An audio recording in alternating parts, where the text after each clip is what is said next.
আসসালামু আলাইকুম মিডয় বাপুরা। আপনারা যারা আমাদের examby.com ওয়েবসাইটে গিয়ে এক্সাম দিচ্ছেন, আপনাদেরকে অসংখ্য অসংখ্য ধন্যবাদ আমাদের সাথে এক্সাম দেওয়ার জন্য এবং আমাদের গ্রুপগুলোতে যুক্ত হওয়ার জন্য। তো বলে রাখি যে আমাদের এই এক্সাম ব্যবস্থাকে আপনাদের যে মিডওয়েব সেক্টরটাই পুরোটাই নিয়ন্ত্রণ করতেছে আমাদের ঝুমু আপু। তিনি আমাদেরকে প্রশ্ন থেকে শুরু করে সবকিছু প্যাটার্ন অনুযায়ী সাজিয়ে দিচ্ছে, আমরা সেভাবে আপনাদেরকে এক্সাম নিচ্ছি।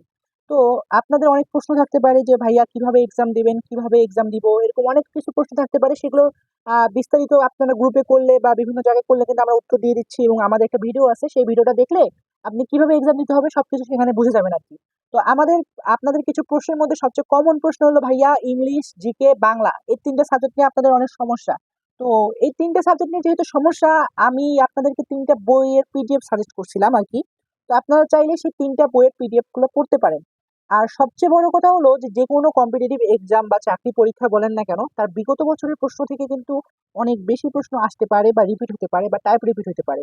তাই আপনাদের কাছে যদি বিগত বছরের প্রশ্নগুলো থেকে থাকে, তাহলে আপনারা সেই বিগত বছরের প্রশ্নগুলো বিশেষ করে আপনাদের মিডওয়াইফ নিয়োগ পরীক্ষার জন্য, বা আরো 10ম গ্রেড, 9ম গ্রেডের যে পরীক্ষাগুলো আছে বা 11তম গ্রেডের যে পরীক্ষাগুলো আছে, বা এরকম নার্সিং এ যেই এক্সাম গুলো হয়, সেগুলোর প্রশ্নগুলো আপনারা একটু বেশি বেশি করে পড়বেন। এখান থেকে চান্সেসটা অনেক বেশি যে এখান থেকে অনেক কিছু কমন আসতে পারে। আর বাংলা, ইংলিশ, জিকে আপনারা যারা প্রিলিমিনারি দিবেন আর কি, তো সেখানে কিন্তু আপনাদের কিন্তু মোস্ট কমন টপিক গুলো ঘুরে ফিরে সবসময় আসে, এবং সেই টপিক গুলো কিন্তু আমরা এক্সামে দেওয়ার চেষ্টা করি। এবং আপনারা কিন্তু দেখলেনই যে আমরা শুধু এক্সাম নিই না, এক্সামের প্রতিটা প্রশ্ন কিন্তু আমরা ব্যাখ্যা দিয়ে দিই। এবং আমাদের সাথে কিন্তু অলরেডি আপনারা 6টা এক্সাম দিয়ে ফেলছেন, আমরা আরো 7টা 8টা এরকম এক্সাম দিব আরো।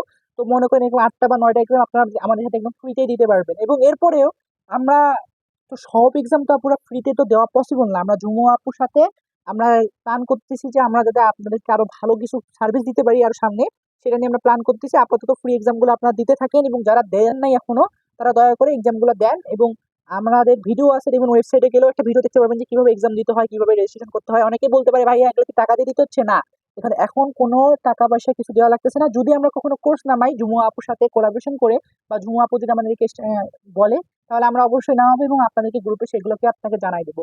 এখন অনেকের অনেক প্রশ্ন থাকতে পারে, অনেক ডাউট থাকতে পারে। তো আমরা আমাদের ডিসকাশন গ্রুপ আছে, সেই গ্রুপে আপনারা যে কোনো পড়াশোনা রিলেটেড যে কোনো প্রশ্ন করবেন, বা ওয়েবসাইটে এক্সাম রিলেটেড যে কোনো প্রশ্ন করবেন, আমরা সেগুলোর সাথে সাথে অ্যান্সার দেওয়ার ট্রাই করব। আর সবচেয়ে বড় কথা, আপনাদের মনে হয় পরীক্ষার সার্কুলার মনে হয় পরের মাসে, আপু যেহেতু বললো হয়তো বা পরের মাসের মধ্যেই দিয়ে দেবে, তাহলে আপনাদেরকে এখন থেকে অনেক ভালো করে প্রিপারেশন নেওয়া প্রয়োজন। তো আপনাদের বাংলা, ইংরেজি, জিকেটা অনেকের ইংরেজিতে সমস্যা।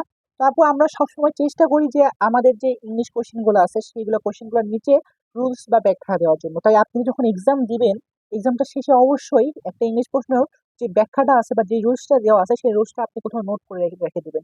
আসলে যদি ধরেন আপনি আমাদের সাথে যদি 30টা এক্সাম দেন, কথার কথা, বা 40টা এক্সাম দেন, বা 30টা এক্সামই দেন, 30টা এক্সামে কিন্তু 600টা ইংলিশ প্রশ্ন থাকে, 20টা করে যদি রাখি, যদি মডেল টেস্ট আকারে রাখি, 600টা ইংরেজি প্রশ্ন পড়লে এবং সেগুলোর ব্যাখ্যাগুলো পড়লে আপনি কিন্তু যে কোনো কম্পিটিটিভ এক্সামে কিন্তু ইংলিশে ভালো করতে পারবেন, কারণ আপনাকে সেই রুলস গুলো মুখস্থ করতে হবে।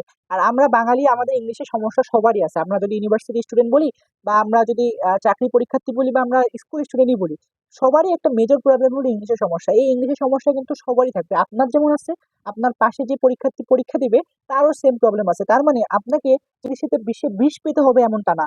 আপনি টার্গেট করেন ইংরেজিতে 20-এ 10 পাবেন, এরকম কিছু টার্গেট করেন আর কি। তো এইভাবে টার্গেট করলে আপনি আসলে ব্যাপারটাগুলোকে কাভার করতে পারবেন আর কি। তো সবসময় যে বেশি পেতে হবে এমনটা না। আর আমাদের এক্সাম গুলোর যে সলিউশন গুলো থাকবে, সেগুলোকে ভালো করে সলভ করবেন, কারণ সলভের মধ্যে আমরা অনেক কিছু দেওয়ার ট্রাই করি, যেগুলো আপনাকে ভালো কিছু বা মানে ভালো ব্যাখ্যা বা ভালো কিছু দিবে আর কি। তো সবাইকে অনেক অনেক ধন্যবাদ। কিছু জানা থাকলে অবশ্যই গ্রুপে করবেন। আসসালামু আলাইকুম।